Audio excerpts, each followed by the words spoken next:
अस्सलाम वालेकुम। आज मेरी खुशकिस्मती है कि मेरे मेहमान, मेरे दोस्त जिनसे पिछले कई सालों से वादा था मुलाकात का, लेकिन ये वादा आज वफ़ा हो गया और आज हम इनके साथ हैं। हम लोग इस्लामाबाद में हैं और ये किसी तारफ़ के मोहताज नहीं है सिंध में ख़ास तौर पे, और जो साउथ पंजाब में इनका बड़ा काम है।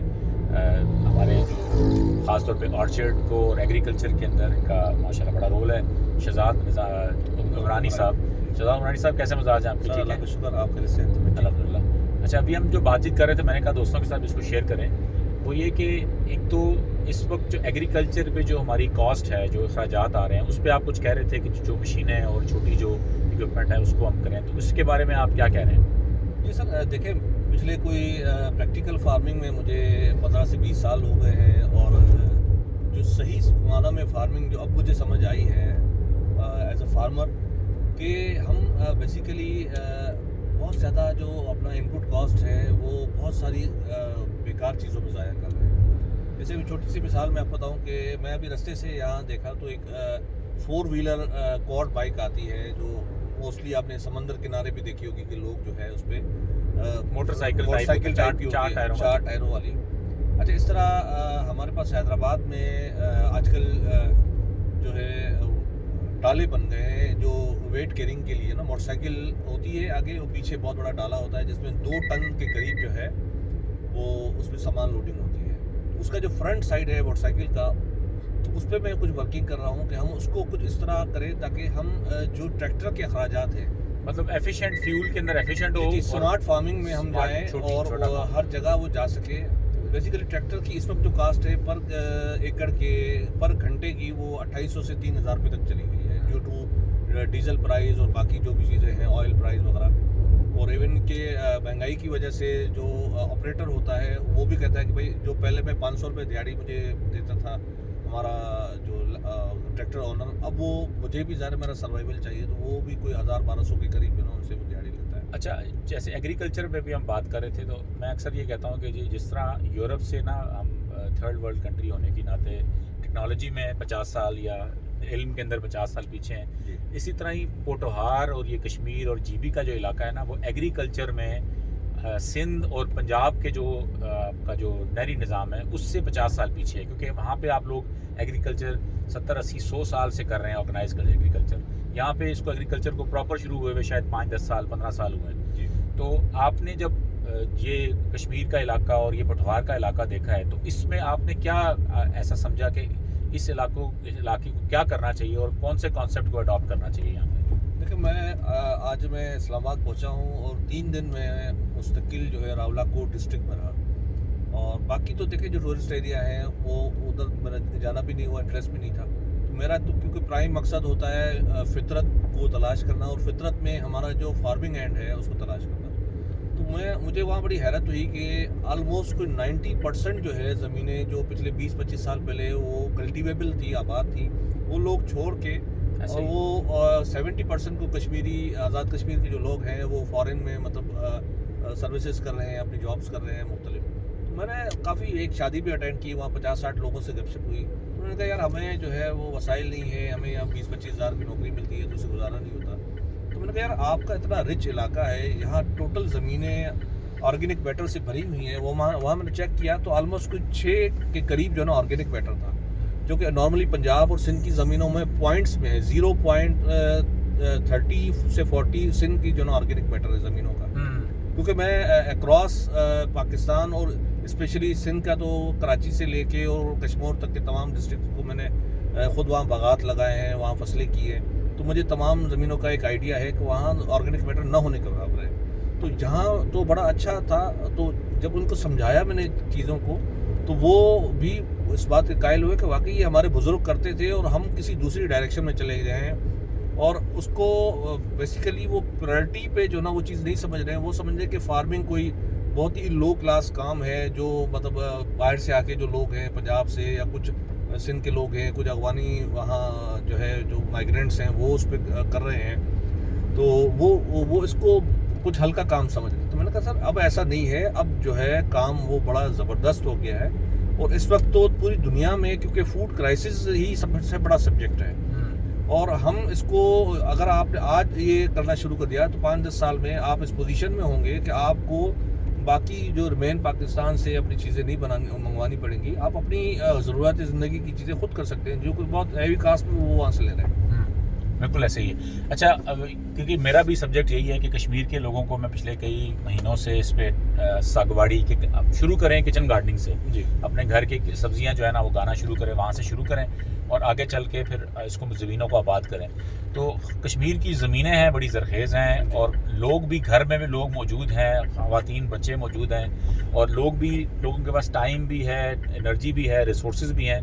तो कश्मीर के लोगों को अगर ये बात शहजाद इमानी साहब की समझ आए कि एग्रीकल्चर ही वे फॉरवर्ड है, इस वक्त 20 अरब रुपए से ज़्यादा की एग्रीकल्चर जो है वो कश्मीर जो है वो इंपोर्ट करता है, या अक्रॉस द बॉर्डर पाकिस्तान से, यानी कि पंजाब साइड से या इस तरफ से वो इंपोर्ट होती है।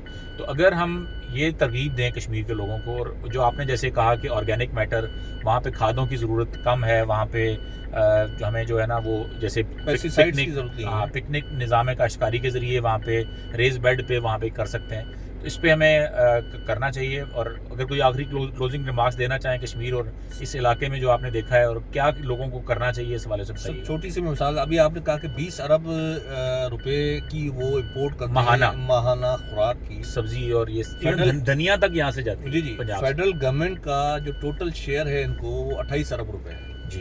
ठीक है ना, वो भी आपको पता है बड़ी मुश्किल से इनको मिलता है, नहीं मिलता, मैं उसमें नहीं जाना चाहता।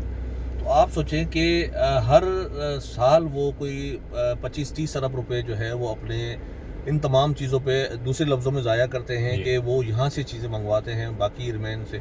अगर वो ख़ुद अपने काश्त उगाने शुरू करते हैं तो कश्मीर, जहाँ मैंने हिस्ट्री में भी पढ़ा है और अभी जो मैंने देखा है, तो चावल का बेहतरीन जगह थी। जिस तरह नेपाल में वो स्टेप बाय स्टेप ज़मीन होती हैं, पहाड़ी ज़मीनें, तो वो चावल पे आबाद करते हैं।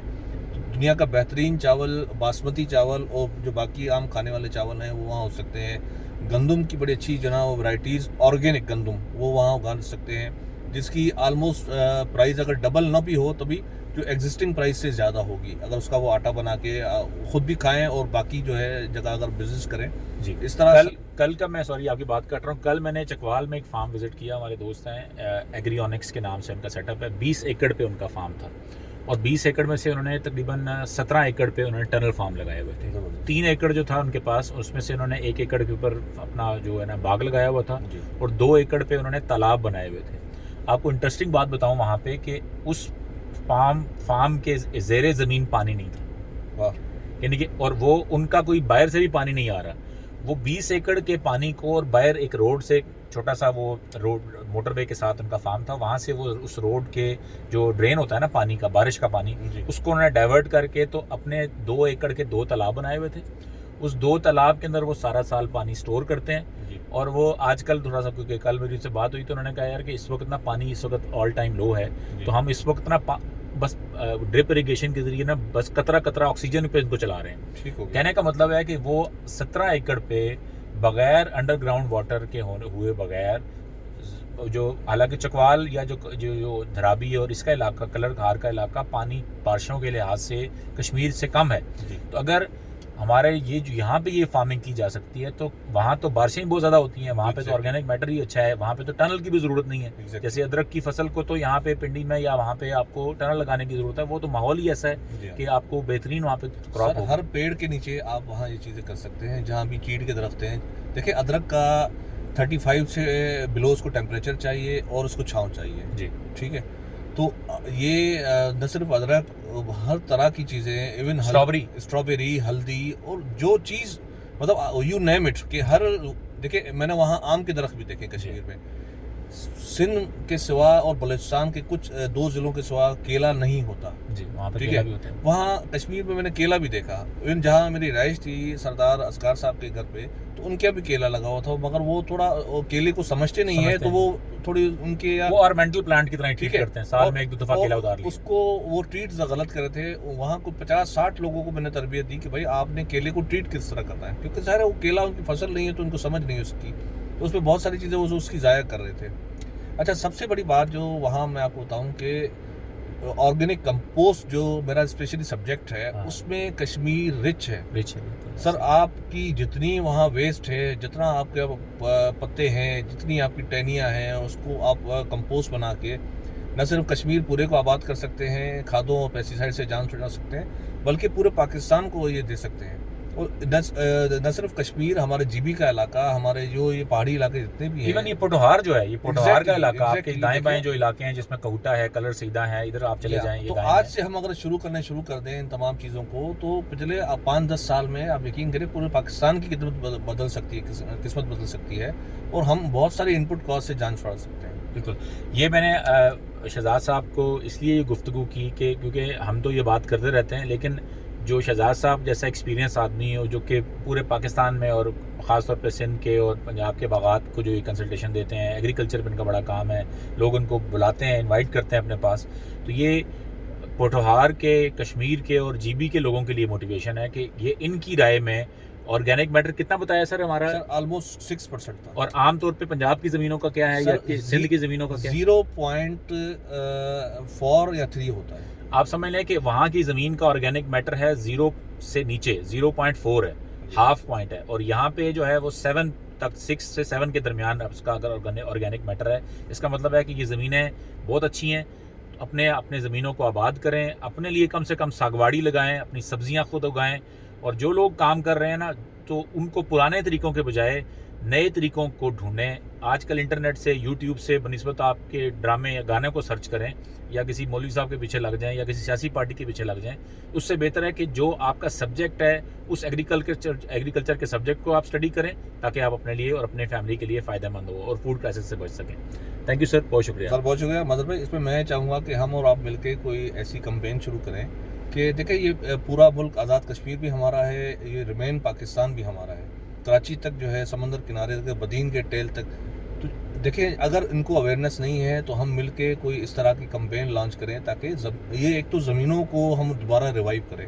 जो सबसे बड़ा मसला है कि मुझे मुल्तान में अभी 3 दिन पहले जब बैंक अल-फलाह ने इन्वाइट किया, तो वहाँ मैंने यही इनको बताया कि वहाँ काफ़ी दोस्त कह रहे थे कि यार ऑर्गेनिक हम उगा तो लें, वहाँ कोई लेता नहीं। तो मैंने कहा, आप इसको क्यों सरदर्द बनाया हुआ है कि आपकी ऑर्गेनिक प्रोडक्ट को कोई 4 गुना में ख़रीदे। ऑर्गेनिक का मकसद ये होता है कि आपकी ज़मीन जो है रिक्लेम हो जाए, रिवाइव हो जाए, रीजनरेट हो जाए। तो जब ज़मीन आपकी बेहतर होनी शुरू हो जाएगी, आपकी इनपुट कॉस्ट ऑलरेडी ख़त्म होनी शुरू हो जाएगी। बिल्कुल ऐसे ही। तो जब वो ख़त्म होनी शुरू हो जाएंगी, तो आपकी चीज़ें भले आपसे कोई सेम प्राइस में ले, मगर आपकी क्योंकि उस पर कॉस्ट कम आएगी, तो वही बचत आएगी जो आप ये एक्सपेक्ट कर रहे हैं कि अगर मेरा आलू 50 रुपये कॉस्ट कमर्शियल मार्केट में है, तो वो 200 का बिके, तो जब आपकी कॉस्ट ही 5 रुपये आएगी, तो वो 50 रुपये आपको बहुत बड़ा प्रॉफिट लगेगा। ऐसे ही ऐसे ही। बहुत शुक्रिया सर। फिर इसके ऊपर ज़रा मज़ीद भी हम ज़रा कुछ फार्म्स को विज़िट करने आए हैं, तो उधर भी विज़िट करते हैं, तो मज़ीद भी इस पर गपशप लगाते रहेंगे। थैंक यू सर, बहुत शुक्रिया।